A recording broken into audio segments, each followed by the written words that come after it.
Hey guys, I'm back with a little bit more Minecraft. I actually recorded an episode before this, which I accidentally deleted. Don't ask how I did that, I'm not exactly sure myself. I think I was bulk deleting and I accidentally highlighted it, and by that time it was too late. Anyway, right now I'm hanging out over here at the top of my map. If you look at the cross or plus sign, that is my cursor. Where that is, that's where my house is. And so up here is the second village that is in this desert, the third one being in that direction. I'm going to go ahead and go through all the stuff that I've been working on, both when I wasn't recording and what I lost in the last recording. And then we will go from there. I'm decided that I'm going to start making the episodes a little bit shorter because going up to an hour and beyond seems a little bit excessive, or very excessive, and I think that a lot of people probably don't want to watch that long of a video, so I'm going to try and keep it to around 30 minutes from now on. We'll see how it works out. So first of all, I built this monstrous structure here. If you recall in an early episode, maybe the first one, I actually found a monster spawner here.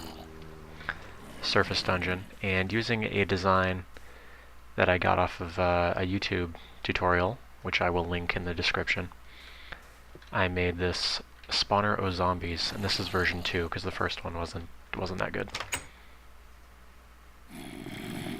Basically we go down here, hopefully it's not too dark to see. Our monster spawner is right here. I've got water currents that take the zombies into a little tunnel. Then using water and signs, the zombies will swim up this, get pushed by another water current to here, and then fall. And in falling they will take quite a bit of damage, and I can actually 1 or 2 hit kill them. So this is basically an experience farm. I can also use it to get rotten flesh, but quite honestly, nah, I don't really need that. It works fairly well. I found that probably the most effective thing to do is to just stand here, go AFK for a while, and come back in, 10-15 minutes. It'll have quite a bit built up here. I am going to post, like I said, I am going to post the video that shows how to do this, but I'll basically just explain how it works. The zombies will keep spawning as long as they're 8, I think it's 8 blocks away from the spawner. So the water taking them away allows the zombies to actually continue to spawn. And then if I'm standing within 15 blocks of the spawner, it'll continue to spawn zombies. So as long as I'm standing here, it'll continue spawning them, and I can get, 500 zombies here or something. Which obviously is quite a bit of experience.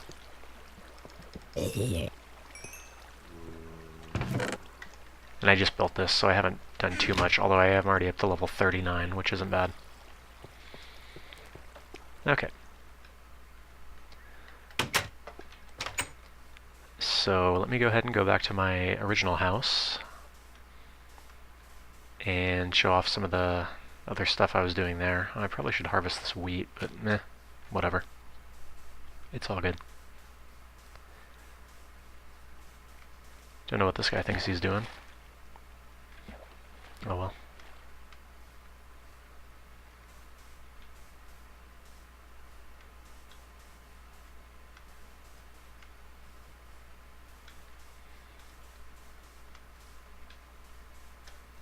I would just do a jump cut here, but it's really not that far, so. For my last episode, I did jump cuts like crazy.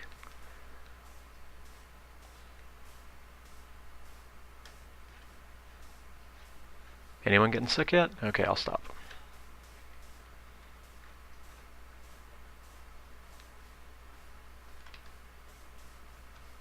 Should be right over this hill.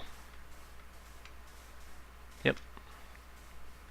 This is the original village I found. If you've been watching the series, you know this, but...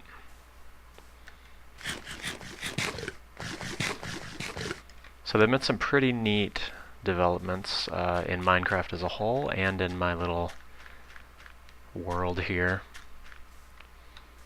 First of all, with the weekly snapshot releases, as Jeb is calling them, there's been a great addition, in my opinion, and that is that sheep are able to regain their wool by eating, and they eat grass. So what I have in fact done here is take a bunch of sheep of different colors and put them in here. What I found in experimenting with this was that if you dye a sheep, it will actually regrow the color of wool that you just dyed it, which means that there is now finally an efficient way to gather colored wool. So if I go in here and shear all these sheep, like so.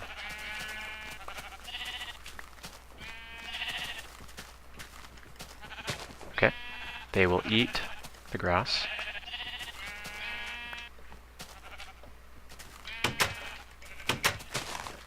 Like so.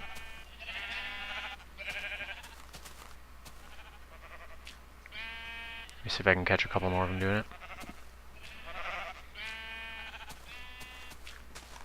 Oh, see, there's one. And they tend to do this. Oh, I missed some. They tend to. Why can I not pick that up? Oh.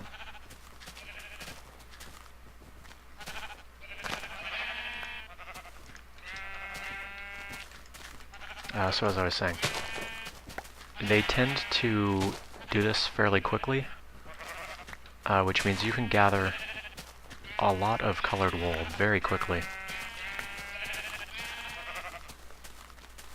I mean, I was here for about 30-45 seconds, and look at all that.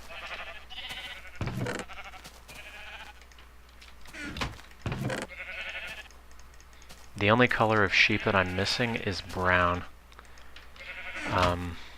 I know I found a brown sheep a while back in the playthrough, but I killed it, and I haven't found any cocoa beans, so that's the one thing I'm looking for. And what I'm planning to do now is make some sort of gigantic sheep factory in which I... Stupid Enderman carrying away my sand here. And the plan is to have, you know, several rooms in which I've got 10 or so of every color to make it where I can very efficiently harvest colored wool, and I can start doing some maybe some pixel art, because that's something that's kind of unique and fun to do. Let's see what's going on up here in the chests.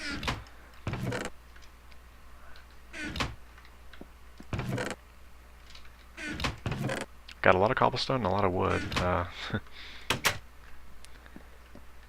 Now, something very, very cool that I was able to find down here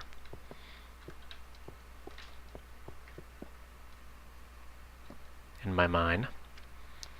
I used a tool, an online tool called a slime finder. So I spoke about this in one of my earlier videos, but slimes are only able to spawn in specific chunks. Chunk being a 16 by 16 block, I think. And these are sort of pseudo-randomly determined by your seed. So what you can do is use a third-party tool to find where these chunks are. And that will mean that you will know where it is possible for slimes to spawn. So I kind of went down here, found out where they could spawn, and I found 3 chunks that were right next to each other. So I dug them all out and made a slime spawner, which actually works fairly well. I'm going to try and demonstrate it here. Hopefully it's working right now. But I've gotten quite a bit. Let's see if anything spawned.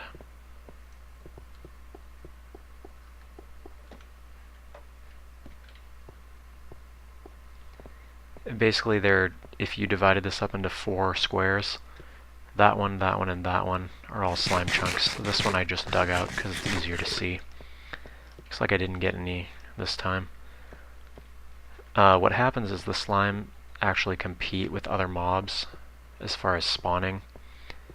So although I've lit up this area and actually all the caves around here, because it's nighttime right now, there may be mobs spawning on the surface, preventing the slimes from spawning. So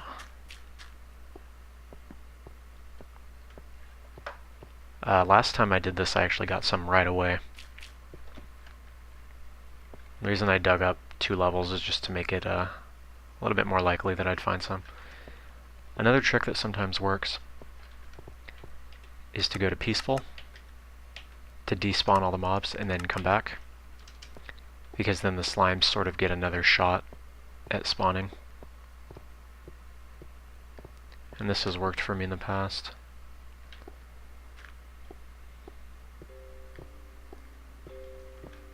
Looks like I'm not going to get any right now.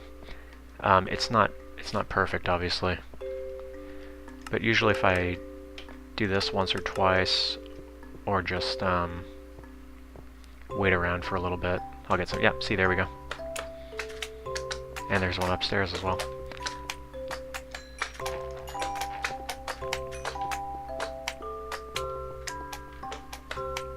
Oh, several upstairs. So this has been a very effective way for me to harvest the slime balls. Meaning I can finally start working with sticky pistons, which is something that I'm not necessarily all that good at, but I do enjoy very much. So yeah, there's that. As you can see, I was here for about a minute, and I have 10 slime balls, which if I was not using this, it would have taken me forever to gather. And is this technically cheating? Maybe. I mean, it's not like I'm inventory hacking or something, but hardcore people would probably call it cheating, but I just call it being smart. So let me go ahead and go back. Probably what I'm going to be doing this episode is only showing what I've been working on, since, like I said, I'm trying to go shorter episodes, and also because I lost the last one in which I was actually doing all this.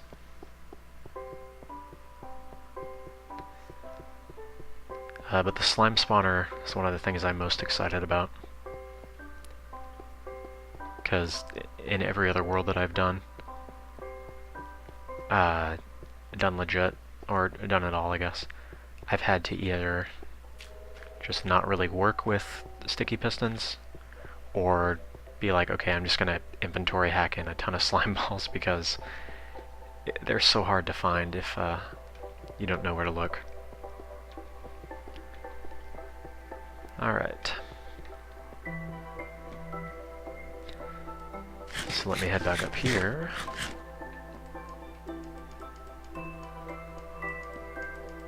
And I think last time I was working on the potion room at my second house. I did a little expanding on that, so I'll go show what I did there. I haven't done anything new in the Nether yet.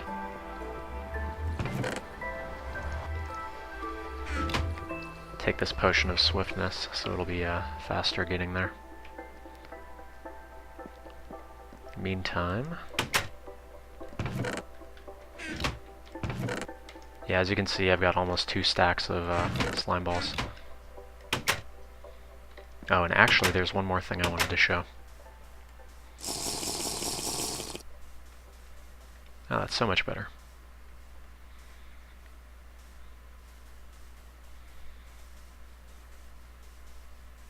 And as you can see, if we come over here, all the sheep have already regained their wool. So my next project is actually going to be the sheep factory.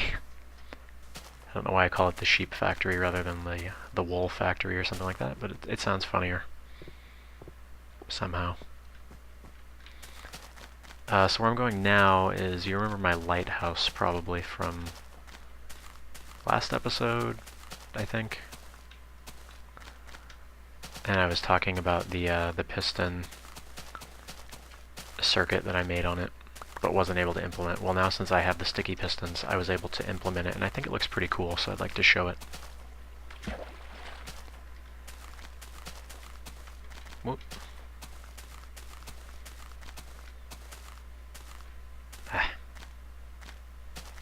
I know it's approximately in this direction. Yeah, there it is. Kind of make it out in the distance there.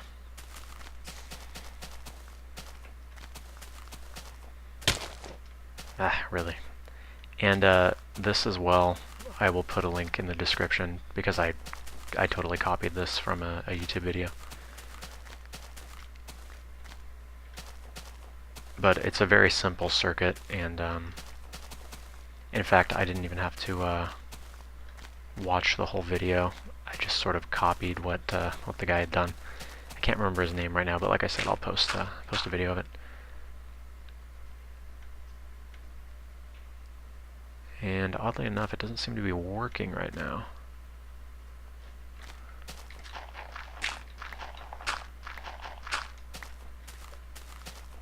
I wonder if it stopped because I left the area? Give me just a second and I'll check this out. Okay, I'm back. This is the inside. As you can see, it's very, very simple. And for some reason it has stopped working, but it should start up again if I press this button. Or not.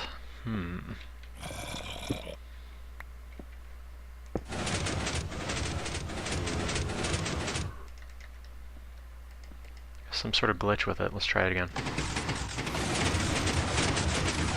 There we go.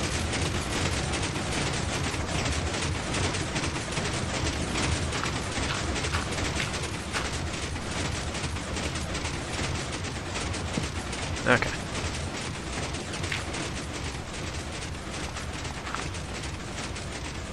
So let me get down from here. I may have to look into why that did that. As you can see, it sort of goes around in a circle. You'll be able to see it better when I get further away. Now here's a zombie. I don't know if there's a zombie in there or maybe I didn't light it properly.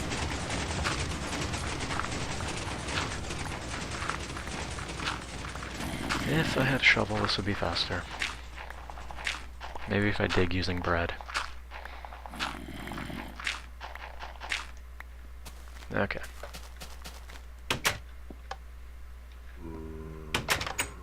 And then for those of you who haven't seen the other ones necessarily, or don't remember where this is, to give you an idea of where it is, I'm at the very, very bottom of the map here. This is actually my original spawn point. And I have a map in there that has this as the central location, but whatever. Oh yeah, I was going to show the glowstone. So as you can see, it sort of goes around like that. Looks pretty cool from far away. I like it anyway, and it was really easy to set up. Well, really easy once I got the sticky pistons. Let's see, I got 3 minutes left on my swiftness potion, so I think I should be able to make it over to my second house, which is in this direction, I believe.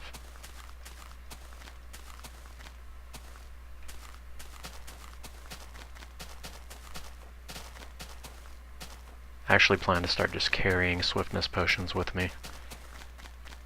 Probably save tons and tons of time in the long run.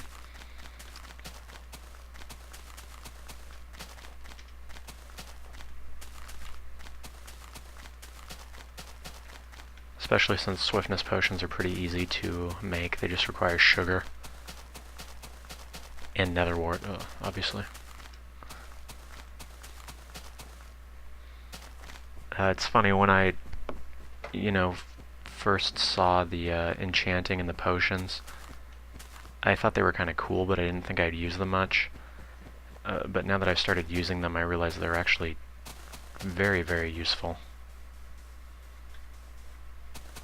And it's really a good way to use resources.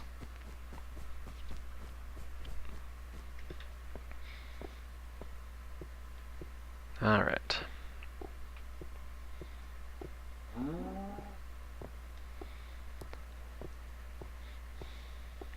Gotta be getting close to getting on the map. There we go.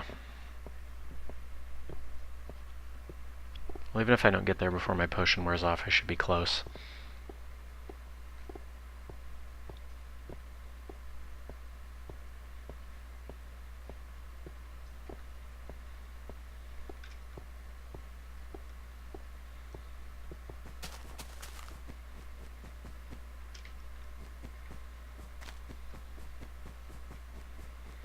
Hopefully I can get there before I'm slaughtered by monsters.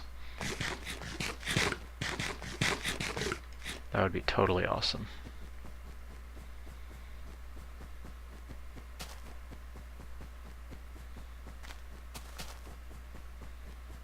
The entrance to the stronghold.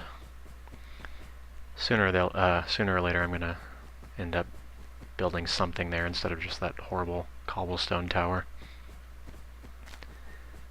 I very much prefer this tower right here. I think it looks pretty cool from far away, at night especially. 'Tis rather grand.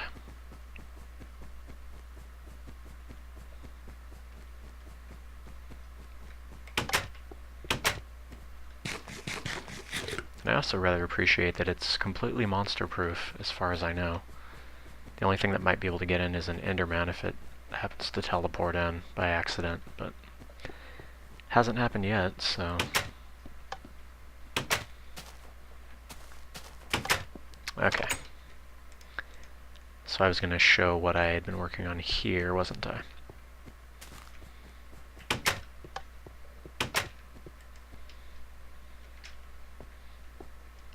So if we go back down to my potion room,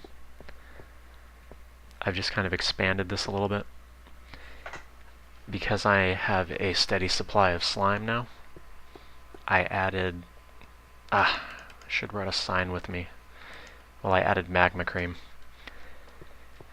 which for those of you who don't know, is used for making fire resistance potions, which make it where you can't be lit on fire and can actually swim in lava, which is a pretty neat effect. And then this little thing I added is kind of cool. Whoops. If you just walk through it, you can get through no problem. But if you try and stall like I just did, you might get hurt by it. That's using a very simple circuit that I just sort of whipped up in a couple minutes. It's just like that. It's just got an inverter, and it goes up there, and that's it. As I said before, I'm not super good with redstone, but I can do a little bit.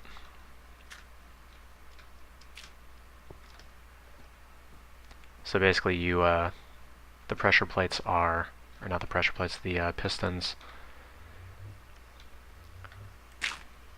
There we go. The pistons are extended by default because of the inverter using the redstone torch. When I step on the pressure plates, the pistons pull back. And because they're attached to the stone bricks, they act as kind of a door. Really simple, but I think it looks really cool. Could use glass for that as well. That might have looked good. And so in here I just got my, basically my storage of a few things. Potions are going to go in here. I haven't actually started brewing anything in here. In fact, maybe I'll do that now. And I'm actually not at the point where I've memorized most of the recipes. I know that sugar plus awkward potion will yield speed. I think like ghast tears are instant healing, or no, ghast tears are restoration. Melon is instant healing, and then redstone, glowstone, and gunpowder are all things you apply afterwards. But I'm planning to start doing a lot more potion making here. As you can see, I've got, what, 9, 12... Yeah, I've got like a lot of bottles here. 15, so should be good. And then of course I can use this to get back to my original house.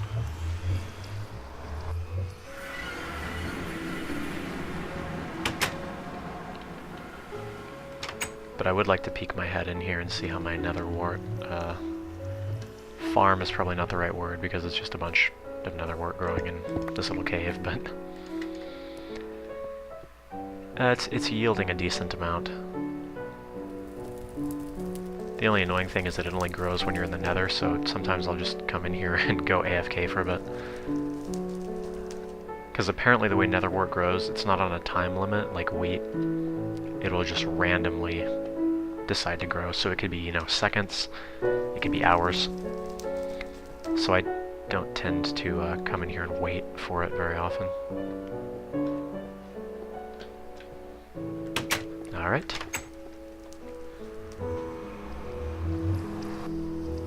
And again, I am going to build something in the Nether eventually. I'm getting sick of looking at that horrible stuff that I have there.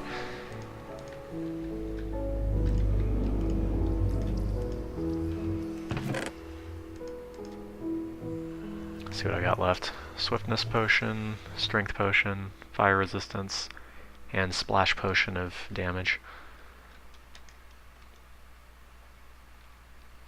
Okay.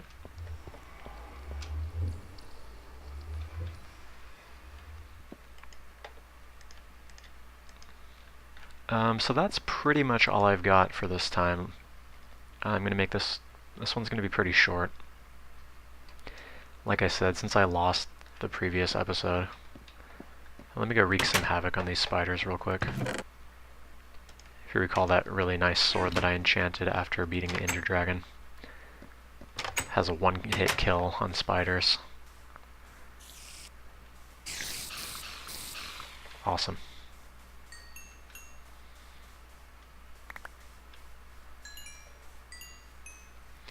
Now that I have a better way to gather experience, hopefully I'll find some better stuff. I would very much like to get a pickaxe with a high level of silk touch, or what's the other one? Fortune. I do have an iron pickaxe that has Fortune 1, but that's not all that effective.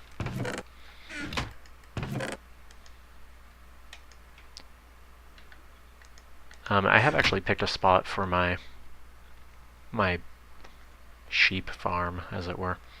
Sheep factory, I guess. If you look on this map, right, let's see, guys, on the right side, at the area where the snow, the desert, and the forest all kind of connect, it's basically right there. And I sort of cleared out an area, and it's ready. I just have to start building on it. Which is what I was going to do this time, but, well, unfortunately I lost the last episode, so. So that's going to be it for this time. Next time, I will start work on the sheep factory. Remember, not the wool factory, the sheep factory. Even though I'm not technically producing sheep, it just sounds slightly more ridiculous. So anyway, I know this episode was pretty short. Newer episodes should be a little bit longer than this, but I'm not going to go all crazy and do 2-hour episodes like I was before. So until next time, thanks for watching, and I will see ya.